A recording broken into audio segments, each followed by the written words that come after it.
Muito obrigado, boa tarde, bom dia todavía. Ainda, o meu português, português do shopping, então vou falar espanhol, si vocês permiten. Y bueno, muchas gracias a Inatel por la invitación. Yo voy a hablar, bueno, Flavia ya habló de lo que está bien hecho.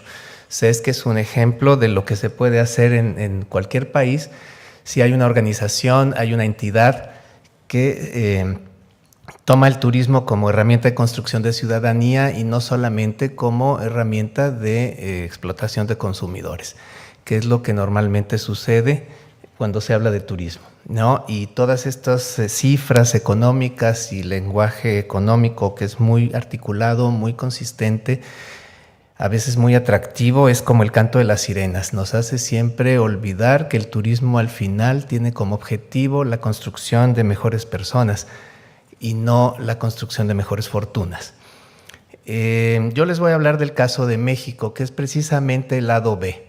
Es lo que ha pasado en otro país muy parecido al Brasil, donde las políticas de turismo no están tomando en cuenta al ciudadano como eje central de todo este movimiento. Y tiene una razón de ser. Básicamente, bueno, intenté hacer algo en portugués. Ustedes espero que sean buenos para la interpretación. Y vamos a tratar más o menos de unos aspectos generales. ¿Quién ha estado en México? ¿Sí? ¿Dónde? Cancún. ¿A Ciudad de México? Riviera Maya, un lindo all inclusive, sí, sí, con un vuelo charter, todo integrado, que incluye todo menos México, ¿no? ¿No? No. Morelia, bueno, eso ya es expedición de aventura, me parece bien, inmersión total. Pero normalmente el turismo en México es un país muy exitoso en términos de turismo desde una perspectiva oficial, ¿no? Recibe mucho, fue muchos años parte del top 10 de la OMT y todo un discurso muy optimista,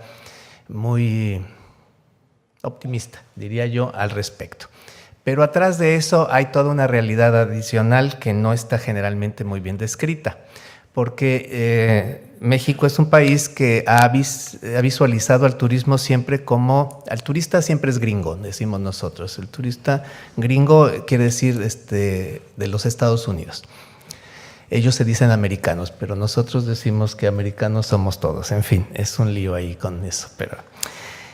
Y como visualizamos al turista siempre como extranjero, nos hemos olvidado de que adentro del país hay una población y que esa población requiere no solamente comer, trabajar, también requiere disfrutar de la vida. Y el turismo todo se ha diseñado para hacer felices a estos turistas del exterior, lo cual está muy bien, pero nos hemos olvidado de hacer felices a los turistas del interior. Inclusive, durante muchos años no se concibieron como turistas los propios mexicanos. Y vamos a ver entonces que ha habido un cambio en ese sentido y qué es lo que está pasando. En aspectos generales les digo, México es un país muy grande, tiene una población oficialmente de 112 millones de personas, está dividido, es una república federal, entonces está dividido en 32 estados que tienen sus propios gobiernos, sus propios congresos, gobernadores, congreso local, en fin, es un poco similar la estructura con el Brasil. Y básicamente tiene 2.400 municipios, o sea, tiene 2.400 realidades diferentes. En términos generales, la población, en un estudio que se hizo recientemente, en cuestiones de ingreso, que es lo que generalmente interesa en el caso del turismo, el 10% de la población se considera, perdón, casi 20% de la población no es pobre ni es vulnerable, lo cual quiere decir que el 80% de la población o es pobre o es vulnerable. Tenemos un problema de pobreza masiva o de vulnerabilidad terrible. Y bueno, hay matices, ¿no? Desde pobreza de ingresos, pobreza moderada, vulnerabilidad, no tengo pobreza de ingresos, pero no tengo servicios sociales, no es como en Europa.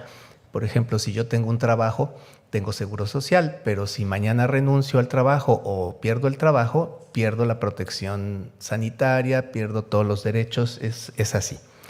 Es parte de esta estructura liberal.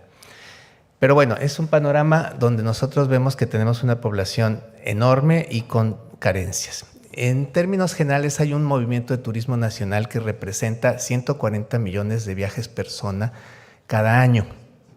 Esto es más o menos unos 27 millones de mexicanos que viajan dentro de su propio país, que es el 24%.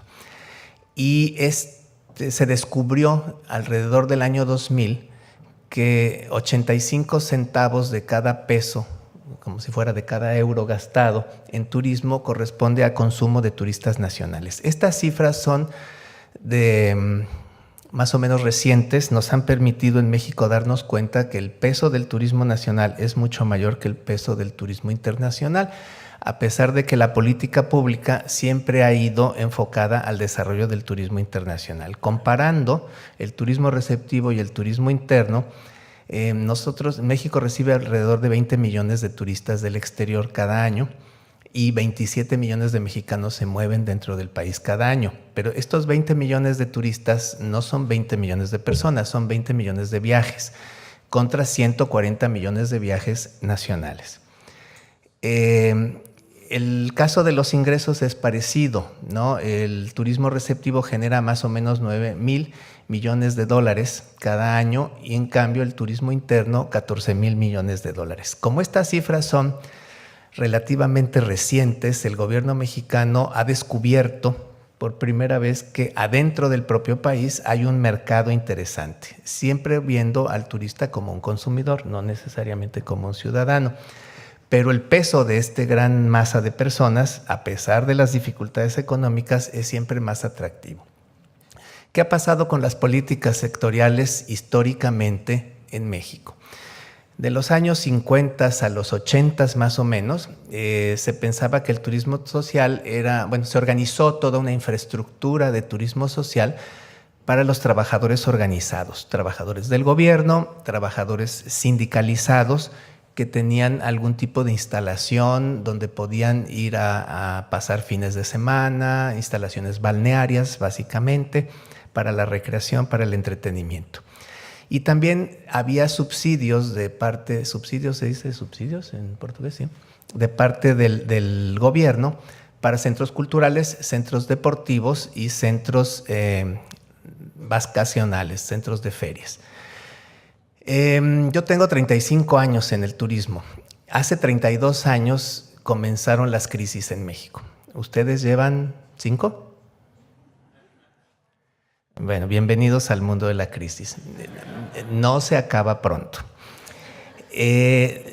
Llevamos 32 años de crisis desde 1982.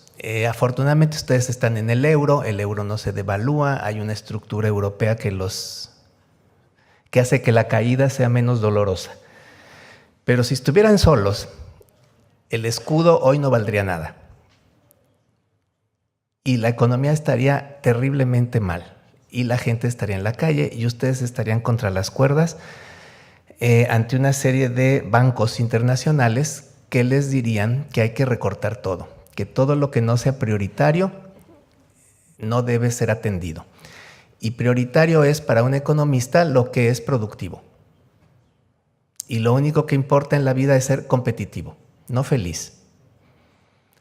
Entonces las fuentes dejan de tener agua, los parques dejan de servir a las personas, los centros de ferias se cierran y todo se vende. Y eso nos pasó entre 1980 y 2000. México es un país que mejora, uno de los países que mejor ha aplicado las políticas del Fondo Monetario y que las ha llevado al extremo. Por eso tenemos esa estructura de población en pobreza que tenemos. Y tenemos también al millonario más millonario del mundo. Entonces, porque viene un proceso de concentración de la riqueza terrible. Viene una crisis y la aplicación de medidas neoliberales. Se vende todo. Todo lo que el gobierno operaba es vendido. Todo lo que el gobierno operaba se hace operación privada o simplemente se cierra. Y todas esas instalaciones para trabajadores organizados, esos centros vacacionales, esos espacios, dejaron de existir. El mercado nacional, curiosamente, empieza a moverse, pero no es prioritario, nadie lo ve. Eso sucedió durante 20 años. Y del año 2000 a 2014, que se da un momento político diferente, por primera vez en 500 años tenemos unas elecciones libres y existe la posibilidad de elegir un gobierno diferente.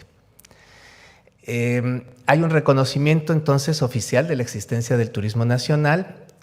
Se crea una cuestión que se llama el Consejo Nacional de Turismo para Todos y se promulgan una nueva ley en 2012 y un nuevo plan de gobierno en 2013 que ya hablan de turismo como un derecho ciudadano, cosa que antes pues prácticamente no existía. Yo les digo que esto es México lo que pasa cuando no existen cuestiones como la de CESC, ¿no? Porque CESC ya existía cuando la crisis llega a Brasil y Brasil vive un proceso similar. Venden todo, pero el CES no es vendible, por fortuna, porque tiene su propia dinámica, ¿no? Que sería un poco quizás lo que pasa con Inatel, con el IRTRA en Guatemala y con muy pocos ejemplos más. Pero en México no tuvimos esa suerte. Entonces, hoy la estructura considera que existe la Secretaría de Turismo y la Secretaría del Trabajo. La Ley General del Turismo, ahora de 2009 para acá, porque hubo una anterior y se reedita en 2012, dice que hay que promover y vigilar el desarrollo, pero es desenvolvimiento, ¿no?, del turismo social, propiciando el acceso de todos los mexicanos al descanso y a la recreación mediante esta actividad. Llevamos 20 años de ser competitivos y estamos cansados, entonces necesitamos descansar. Y por primera vez, como política pública, se reconoce el derecho a descansar. La ley de trabajo, que es más antigua, nos da días festivos, no sé cómo son estos días feriados, días festivos, ¿no? Tenemos 4 fiestas al año oficiales y las vacaciones son solamente de una semana después de un año de trabajar, que puede ir creciendo hasta un máximo de 2 semanas. En México es contra la ley tener más de 2 semanas de vacaciones. Y tenemos 3 fines de semana largos durante el año. Entonces, esto dista, no sé cómo es Portugal, pero seguro se divierten más. Hay una dirección de turismo nacional porque el turismo social en México es sinónimo de turismo nacional. Prácticamente a nivel de política pública se consideran sinónimos. Es una población enorme que no ha tenido acceso al turismo o que ha tenido acceso a pesar del gobierno. Entonces, todo se considera turismo social. El Consejo Nacional de Turismo Social convoca y reúne a gobiernos y a empresarios de diferentes giros. Y hay 32 secretarías de turismo estatales y 32 consejos estatales de turismo social, que lo que hacen es generar programas federales y programas estatales de promoción del turismo. La OITS también trabaja en México. Tiene socios activos, la Secretaría de Turismo Federal es miembro y algunas secretarías estatales, algunas agencias de viajes privadas, y ellos están enfocados al tema de turismo de los trabajadores, básicamente. Y también hay la fórmula de socios amigos en las Américas. Tenemos en diferentes partes del territorio gente que trabaja a nivel individual, personal, en temas de turismo comunitario, solidario y sustentable. Y es más o menos lo que hay allí, o sea, no hay nada. En uno de los países más exitosos de turismo en el mundo, la política de turismo social prácticamente está resucitando. Es la palabra resucitar, ¿no? ¿Por qué? Porque no es que el gobierno sea bueno y sea consciente, es que hay una presión de la sociedad en general. 112 millones de personas son muchas personas. Y esos 112 millones de personas cansadas de ser competitivas, cansadas de tener que pagar créditos que los han llevado a sucesivas recesiones, a sucesivas crisis nuevas. Hemos tenido todo tipo de crisis ahí. Empiezan a demandar y empiezan a organizarse solas. Y empiezan a rebasar al gobierno. Entonces hay una cosa que se llama el sentido común, y ese sentido común es el que está haciendo que los políticos ahora reconozcan que tienen que trabajar el tema del turismo. Todo un mundo se desarrolló paralelamente a pesar del gobierno. Yo les voy a presentar rápidamente 3 casos muy aislados, porque el turismo social en un país sin política turística social, sin política social. Todo el turismo social, comunitario, etcétera, se da a nivel de iniciativas personales, de iniciativas comunitarias, de iniciativas pequeñas. Un primer caso es la Ruta del Nopal.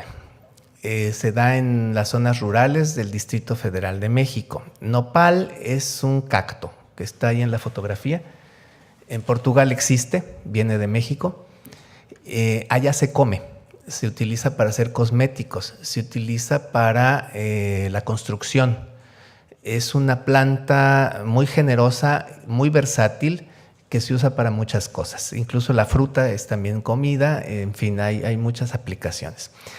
Y esta zona es una zona de cultivo de nopal. Entonces, se exporta sobre todo a Japón, donde comen cosas raras, igual que nosotros, y exquisitas, dirían ustedes, que también son exquisitas en español. Porque se come, ahí está un platillo, se ve muy mal, pero se puede comer. Entonces, la gente, los productores de nopal, decidieron, Milpalta es una zona que está muy cerca de la Ciudad de México. La mancha urbana avanza y ellos quieren detenerla. Y la única forma de detenerla es que los sembradíos de nopal se conserven, y se van a conservar en la medida en que su valor puede aumentar. Y trabajar el turismo para ellos es una forma de hacer conciencia de que esa zona tiene un valor, que esos cultivos deben continuar, no se deben perder para evitar justamente la urbanización. Entonces, campesinos y empresarios de 8 comunidades rurales se organizaron a partir de una convocatoria de gobierno local. El gobierno los convocó para otra cosa.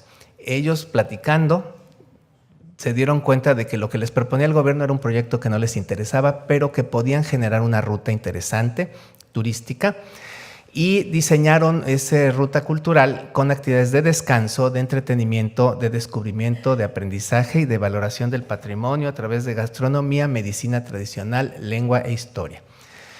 Los empresarios involucrados son empresarios de muchos giros, no solamente turísticos, no solo hay hoteleros, no solo hay restauranteros. Temazcal es un baño turco mexicano, ¿no? Es una terma mexicana que tiene sus características. Hay productores de este cacto, hay productores de mole. Mole son unas salsas que nosotros utilizamos, que son a base de chocolate y de chile. Hay cronistas, historiadores, obviamente restaurantes, fabricantes de cosméticos, medicinas, chamanes, que son brujos, medicina tradicional, guías locales, que son estos chicos que están aquí, que tienen varios premios, una escuela de náhuatl. Náhuatl es la lengua originaria de esa zona, un centro de interpretación comunitario que está ahí aislado, que es campesino, empresas de alojamiento y artesanos. Entonces, es una cantidad y diversidad enorme de gente que está metida en esto. Y ellos, a través del trabajo que hicieron con una de nuestros socios amigos de OITS, es un proceso de capacitación y de gestión durante 12 meses, involucra 35 empresas, se constituyeron formalmente como una cooperativa en 2011 y ya tienen una marca registrada. Entonces ya reciben grupos, ya empiezan a operar. Todo evidentemente una escala que no tiene nada que ver con CESC, son obviamente resultados muy pequeñitos, pero que permiten empoderar a una comunidad marginal y hacer que pueda decidir su propio futuro, algo que en nuestro país no es tan común. Otro caso es un caso estatal, que es el estado de San Luis Potosí. Ellos han generado un programa de inclusión de personas discapacitadas. ¿Cómo se dice? No se dice discapacitados, se dice deficientes. Bueno, al turismo. Y entonces hay una serie de cursos, talleres, recorridos y un programa de inclusión laboral. Ellos empezaron a trabajar con diferentes tipos de discapacidad. Este se llama Sentir para Ver. Es un programa para ciegos donde nosotros podemos... Bueno, cualquier persona puede experimentar la ciudad desde la perspectiva de un ciego. Entonces, los ciegos son los guías, nosotros vamos con ellos, con los ojos tapados naturalmente, y hacemos un reconocimiento de nuestra ciudad con los otros sentidos, el olfato, el oído, el tacto. Y también hay, evidentemente, actividades para ellos mismos, para que puedan conocer su propio patrimonio, porque viven en una ciudad a la que no tienen acceso, ¿no? Hay un caso, hay todo un programa de Aventura para Todos, donde se trabaja con gente pequeña, con personas que tienen problemas de sillas de ruedas, que están en silla de ruedas, que no ven, que no oyen, hay de sordos también, que es ¿no? Lo que se trata es de que vean, no necesita oírlo. Y bueno, ha tenido éxito al punto de que la ciudad de San Luis Potosí, que no es una ciudad especialmente bella ni interesante, pero que siempre tiene patrimonio, ha pensado ya seriamente, y lo está haciendo, especializarse en este tipo de público. Entonces, el cartel que ven ahí es un torneo de fútbol para ciegos, ¿sí? Que se celebra ya todos los años en esa ciudad, y que genera un flujo turístico interesante. Y por último sería el caso de Todos a Viajar, que es a través de una agencia que originalmente era una agencia para trabajadores del Estado, que durante 20 años del neoliberalismo ultranza no hizo nada más que sobrevivir y pagar los sueldos, que ha hecho ya alianzas con algunos otros miembros, todos ellos son miembros de la OITS, y están ya generando talleres y excursiones en diferentes partes del país, ¿no? Tiene 12 millones de afiliados.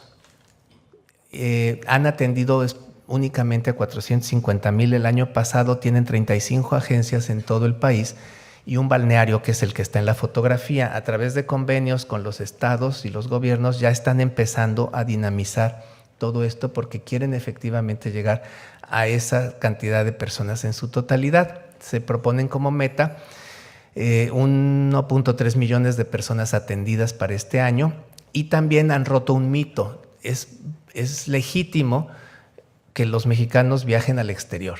No es un pecado, antes lo era, ahora no. Es importante que la gente viaje y vea otras posibilidades, otras formas de vivir. ¿Por qué? Porque se empieza a entender el turismo como una herramienta de civilización. Entonces, si la gente va a Estados Unidos, va a Guatemala, va a Cuba, que son los países vecinos, a ver otras realidades, eso le da referentes que puede utilizar para mejorar su propia vida. ¿Cuál es el futuro? Yo les hablo del futuro de México, que es una alternativa de futuro que tiene Portugal y tiene Europa. Una es fortalecer instituciones como INATEL, como CESC, que siempre serán un espacio vivo, autónomo, libre, para poder generar ideas y cosas interesantes como las que hacen ellos. La otra opción es la que yo les doy, que nos ha pasado a nosotros. México es un país que se corporativiza. Lo puse entre comillas porque no existe en el diccionario. ¿Qué quiere decir? Que todos estos créditos a las pequeñas empresas, y yo no sé, Oscar ya no está aquí, pero ese programa COSME, no sé si es la espada de Damocles. Mientras estamos sustituyendo subsidios por créditos, todo nuestro empresariado se está, en mexicano decimos, endrogando. Se está apalancando financieramente, y a veces que no se puede pagar esto. Y nosotros tuvimos crisis desde 82, pero en 94 tuvimos una crisis feroz porque nadie podía pagar sus créditos. Y al no poder nadie pagar sus créditos, viene otra complicación. Todo el mundo tuvo que devolver sus propiedades, sus automóviles, en fin, las empresas quebraron. El crédito es como el canto de la sirena. Ahí está, pero no sé si es la mejor opción. Bueno, lo que acaba sucediendo es que todas las empresas pequeñas empiezan a desaparecer y las corporaciones comienzan a ocupar ese terreno. Entonces, en una economía corporativizada como la de Estados Unidos, como ahora la de México, el gobierno no puede hacer mucho. Es solo la sociedad organizándose en pymes o en nuevas organizaciones no gubernamentales la que puede ser o dar respuestas. Las políticas públicas para el turismo social solamente van a estimular la participación de las empresas privadas. Les van a decir, sí, hagan, pero el gobierno no va a hacer nada. Él mismo no va a tomar la responsabilidad. Y por lo tanto, los proyectos tienen que ser económicamente sustentables. No hay subsidios, no podemos tirar el dinero, tenemos que hacer que el dinero se recupere. Los subsidios no van a volver. Y cada vez, ya lo dijo Jean-Marc, son cada vez menos. Las organizaciones tradicionales de turismo social no pueden esperar que esto va a volver, no va a volver. Y hay que especializarse en un público específico y concreto para poder tener éxito. Entonces tenemos que tener objetivos más modestos. El desarrollo y la operación de los productos va a estar a cargo de las pequeñas empresas y de las ONGs. Los gobiernos locales lo único que van a hacer es estimular las inversiones, con créditos, con legislación, con gestión. Y los gobiernos nacionales lo único que van a hacer es promoción. Entonces, si estamos entendiendo que el liberalismo nos lleva a esto y Europa está empezando con este proceso, tomen experiencia de los que ya tenemos experiencia. Yo antes pensaba que América Latina iba atrás de Europa. Ahora estoy convencido de que América Latina es el ejemplo de lo que puede sucederles. Entonces, no deshagan sus estructuras, no vendan su futuro, aprendan de esa lección. Y en ese sentido, tendrán instituciones como INATEL, como muchas otras, que pueden funcionar muy bien y que pueden ofrecer a los portugueses, a los europeos, un ocio, un descanso, un futuro, una felicidad que merecen. Muito obrigado.